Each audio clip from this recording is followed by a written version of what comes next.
Okay. Welcome to Western Civilization 2 Online. This is History 1123 VA1. My name is Eric Bubba. I'll be your instructor for this semester. This is a course in Western Civilization 2, which basically starts us about the Renaissance, Reformation, and gets us as close to modern day as we can. This video is intended just to give you some very brief pointers about how to navigate to some of the important stuff so that you can get going in the course on your own. When you log in, you'll see this, the welcome page, that has a section right here that says getting started, do these things first. The first thing that you'll do is actually watch this video that we're making right now. But then you can see that I have a list of things that I would like for you to do. Read the course syllabus, including the course policies, grading information. Go to the introduction module that has a lot of information there as well. And then peruse things like the proctored exam policy, the instructor information and contact policy. And you also have some week 1 assignments that are due. You scroll on down, there's some important course dates down here just to kind of remind you about some of those important dates. And you'll also start seeing some of your to-do list populating over here with some of those early assignments and early due dates. So let's do what the course tells us to do. Let's go and take a look at just a few things really fast, because like I said, I just want to kind of introduce you to some of the important stuff here. So let's go and take a look at the syllabus. You can click here to get to the syllabus. You can click here to get to the syllabus. There's also a link in the modules that I will show you that has a link to the syllabus as well. So let's take a look at that real quick. When you get there, it should open up a page that looks like this.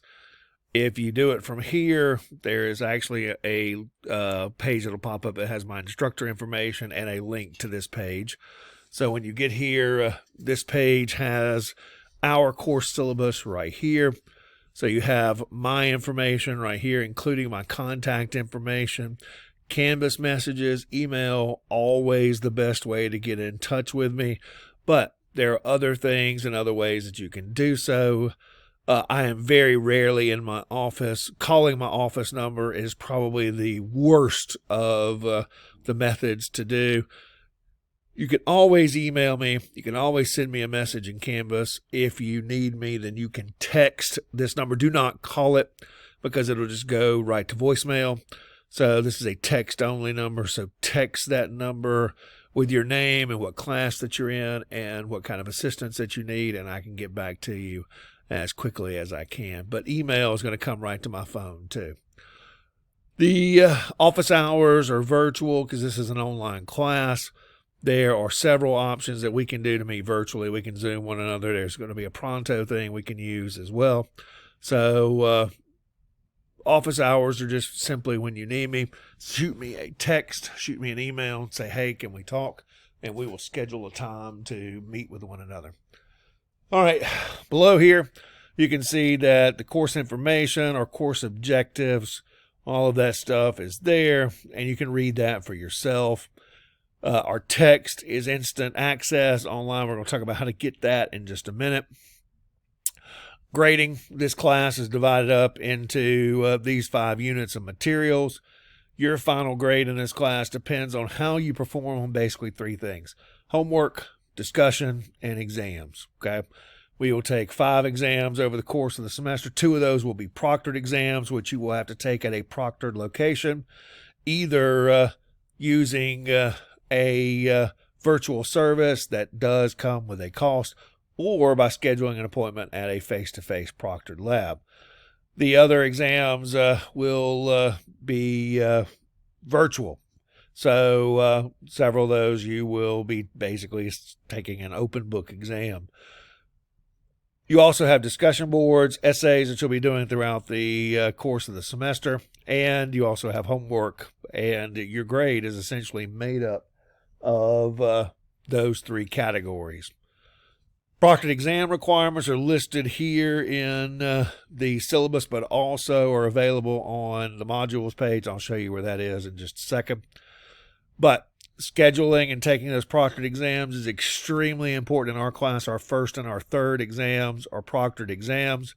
And so it is, if you notice right here, your responsibility to make sure that you get an appointment for a proctored exam and to do those before the date listed. I have no control over the proctored exam situation. I cannot help you make an appointment. I cannot go in and fix things when they go awry.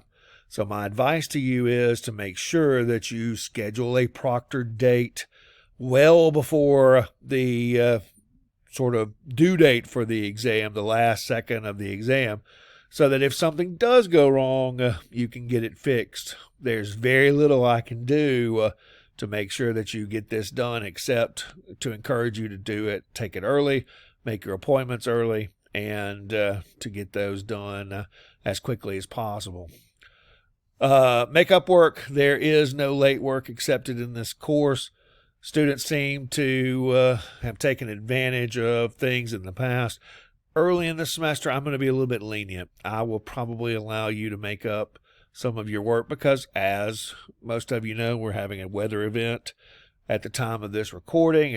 We're actually going to be out of school on Tuesday, first day of virtual classes. So things like that happen. But when those assignments are up there, and they're up there from really day one, there's very little excuse for not getting those done and submitted on time. So you're expected to make sure that you do those. Attendance is taken using those assignments. If you are not turning in your homework, you're also not being counted for attendance. So make sure that you schedule time during the week to complete your assignments, to not only make sure that your grade is not getting zeros for missed assignments, but also so that you're getting counted for attendance.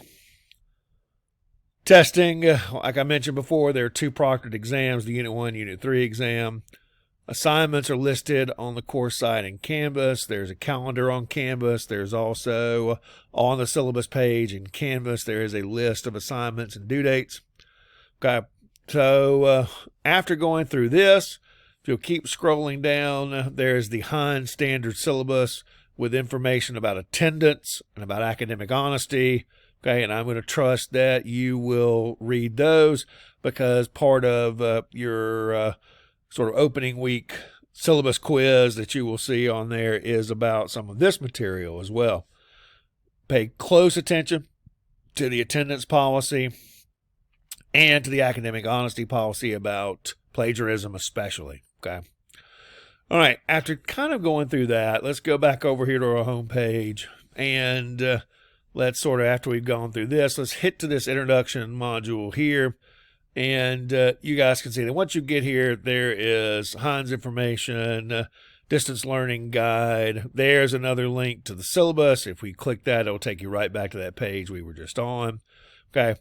Instructor information, computer requirements, proctored testing information is right there. And then our opening week assignments are right here. Okay. So, and their due dates. Notice they have a due date here that also corresponds to what you see out in the to-do list on the right. Okay.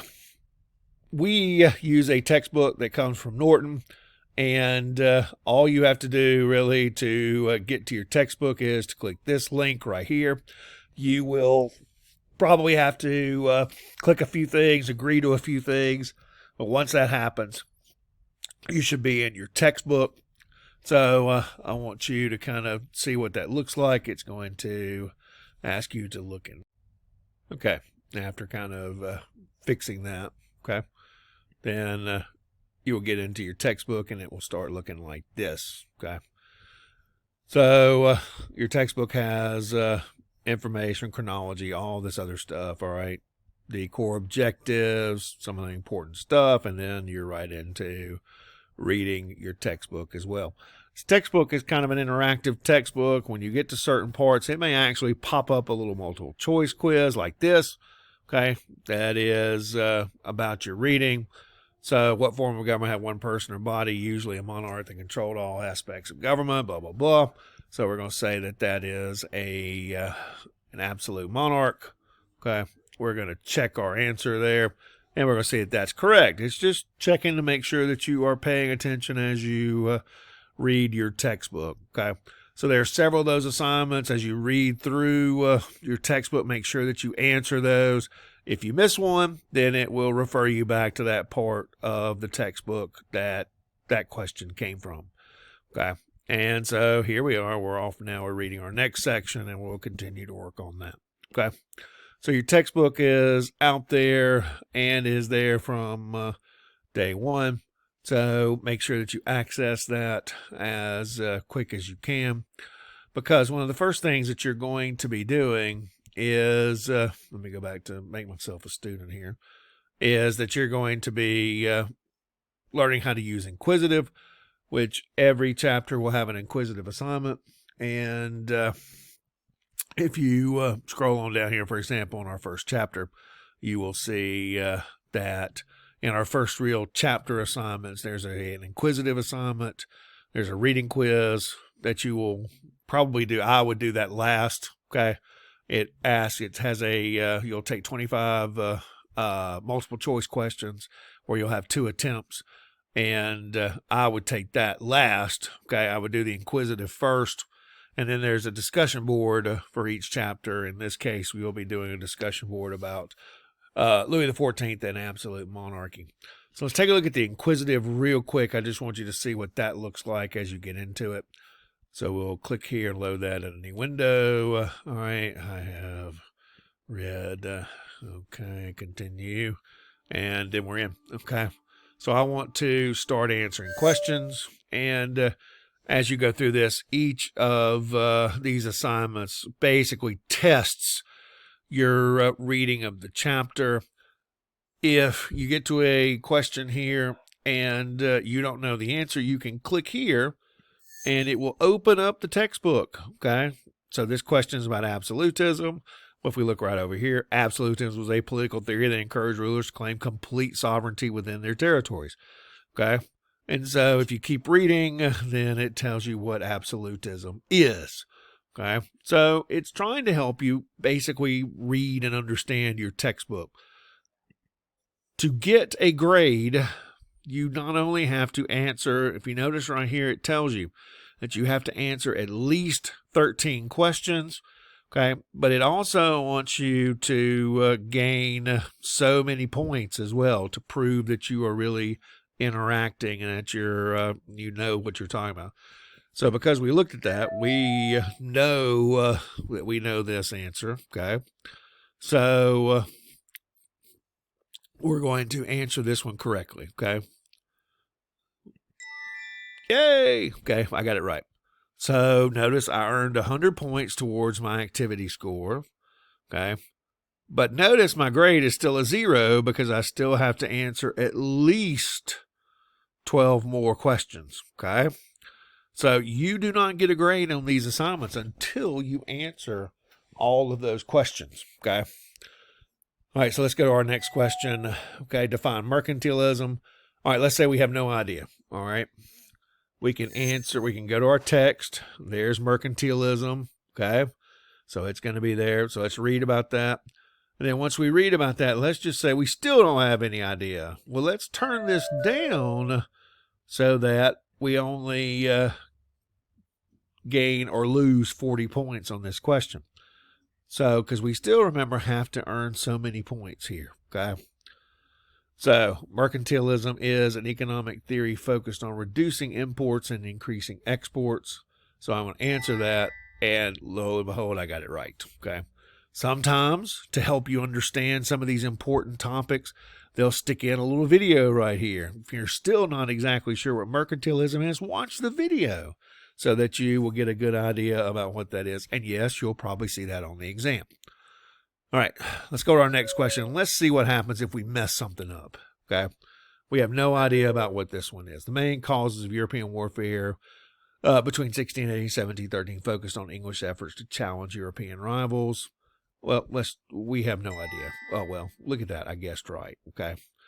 But notice I only gained 20 points because I had no idea. Okay.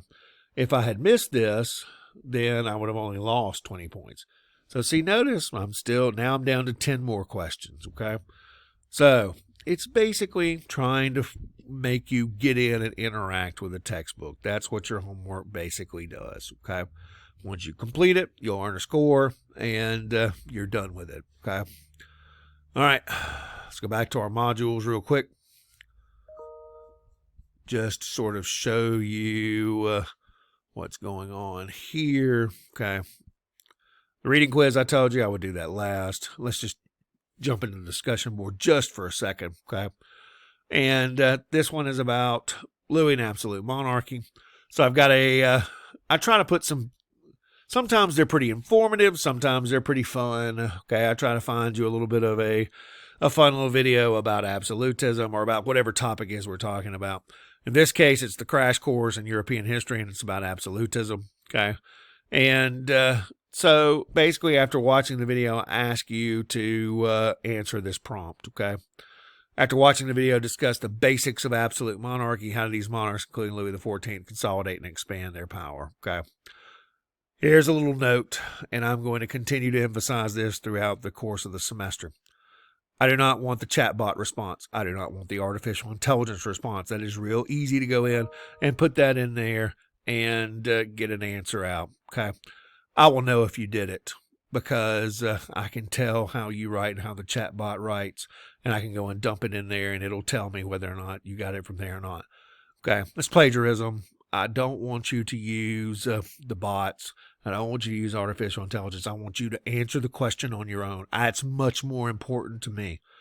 So you are writing this because you are basically developing a study guide. There will be a question on the first proctored exam about absolute monarchy. I can guarantee it. There'll be an essay on there about absolute monarchy, okay?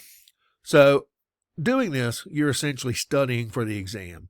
And if you're going and just simply getting something else to do it, you're not interacting with the material, and you're not going to do well on that part of the exam. So make sure that you do your own work and that you actually use your reading materials, the video up there, to help you better understand this topic. So you have to write your own response. Then you have to comment on at least 2 of your fellow classmates' posts, and you need to be thoughtful about those. Don't say this is a great post and this is a nice post. Okay, say, hey, I never really thought about absolute monarchy like that. I really like your definition of absolute monarchy. It's a little bit different from mine. I wasn't exactly sure what this was about, but you really cleared it up for me. Okay, all of those things are how you can react to your fellow classmates' posts. Okay, back to the homepage, okay? So far, we have taken a look at the syllabus. We've taken a look at a lot of this introductory material, okay? We've seen how to get into our textbook. We've kind of worked our way through these assignments, okay? So you should have a pretty good start about how to do these things, okay? So I would suggest that you get in here and try to make sure that you can gain access to this and that you start working on it as quickly as possible. This is a class that will go through material week by week by week by week, but it still is it's a lot of material. So I would suggest that you work on it just as hard as you can and maybe try to get a little bit of ahead. Get a little bit ahead of the game by working through this, okay? All right, keep working hard, and we will continue to make some progress and learn some history. All right, have a great first week of class.